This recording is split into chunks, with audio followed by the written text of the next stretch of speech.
Much to my surprise, Flo had made short work of the scuttling things with elongated heads. It was a horrific sight. When she'd finished gnawing at her second victim, she darted into the shadows, making those ear-twitching, inducing, screeching sounds. I thought I'd be dead by now. I wondered why she didn't attack me along with those lengthy-headed freaks, since her collar had blinked red. Eric stirred on my shoulder again, and I set him down. It seemed like the Lazarus suit had indeed performed a miracle. My friend, Eric Turner, had been brought back to life, gruffness and all. After letting him recover, I directed him back into the tunnels.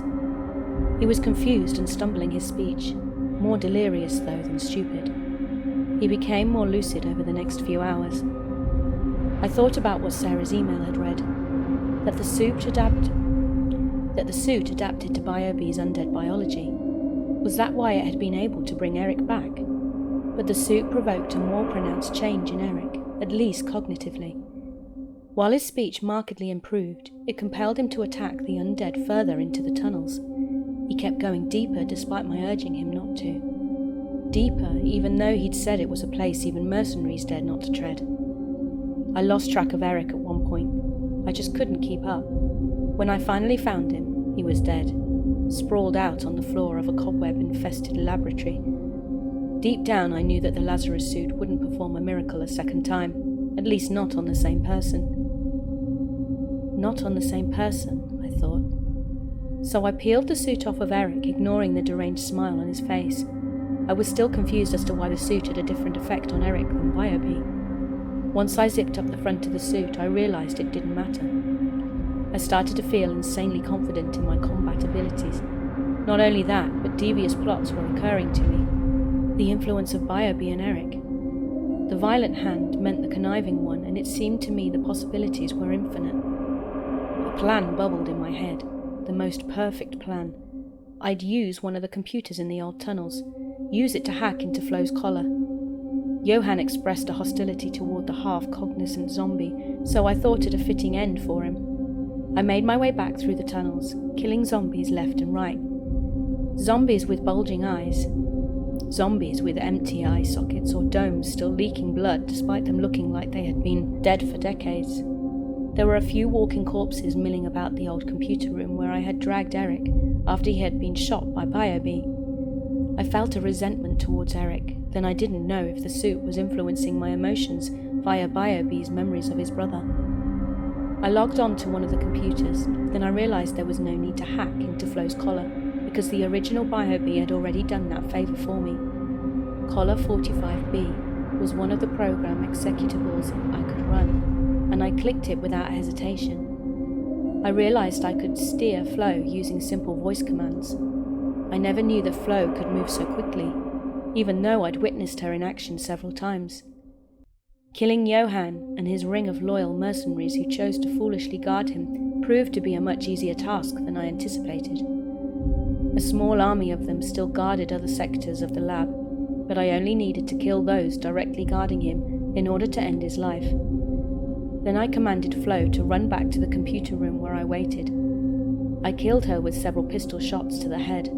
Then I pulled it off with the strength of 10 men. For some reason, I didn't have the idea to pull her head off before, to prevent subsequent resurrections. I couldn't savor my victory though, because Sarah sent me an email saying Flo had killed Johan. His mercenaries placed the entire lab on lockdown, but she was able to escape into the old tunnels before they could reach her. Eric's heart beat inside me then. Not literally, but I felt a courage I didn't have before. I would have gone after my wife regardless, but now I had this automatic courage about everything. Of course, as I made my way deeper into the tunnels, I felt twinges of fear. I saw beings that were clearly the results of experiments gone wrong, or horribly right, depending on the researcher's moral compass. Things would crawl toward me in the semi-darkness, creatures made up of 2 hands clicking across the tunnel floors. I had to use BioB's and Eric's pistols because I'd run out of ammunition from my own. The tunnels were absolutely filled with unfriendly experiments. Other monstrous things attacked me, and I realized a whole ecosystem existed down here, cut off from the outside world. Giant rats that outgrew their captors, lycanthropes in lab coats who tore the flesh from the bones of the mutated rats. I only survived the former because my suit emitted a strange scent that smelled like lavender. The lycanthropes were soothed by this scent as I passed by them, the fear growing despite their placid response to my presence. I eventually found Sarah. She was in a room with one of the lycanthropes. He was intelligent and able to speak. I have protected your wife from the various ills of this place, but I have done so for a reason, the werewolf scientist said. The old labs are a dangerous place. If you can help me catalogue the creatures down here, I might be able to transform myself back to a human being. The scientist offered me a job. He promised he wouldn't harm me or my wife if I agreed to help him. Feeling invincible in the suit, I wasn't intimidated by his implication. I went up to the werewolf scientist and strangled him with superhuman strength.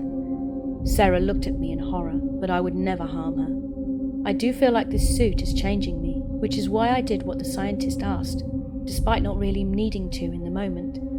If I can analyze those creatures, I might find a way to get this suit off me.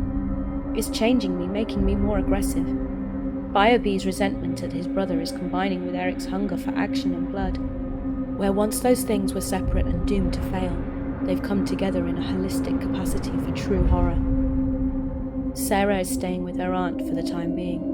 I send her emails every day of my progress via one of the old computers, both with updating the bestiary in this place that's still so mysterious to me, but also concerning my attempts to get the mercenaries to move on. I realized I didn't cut the head off the serpent by killing Johann. Another leader took his place, paid for by the funder of this operation. I might be down here for some time, trying to find out who is ultimately behind the mercenaries and the zombie experiments. Maybe it's my life's purpose.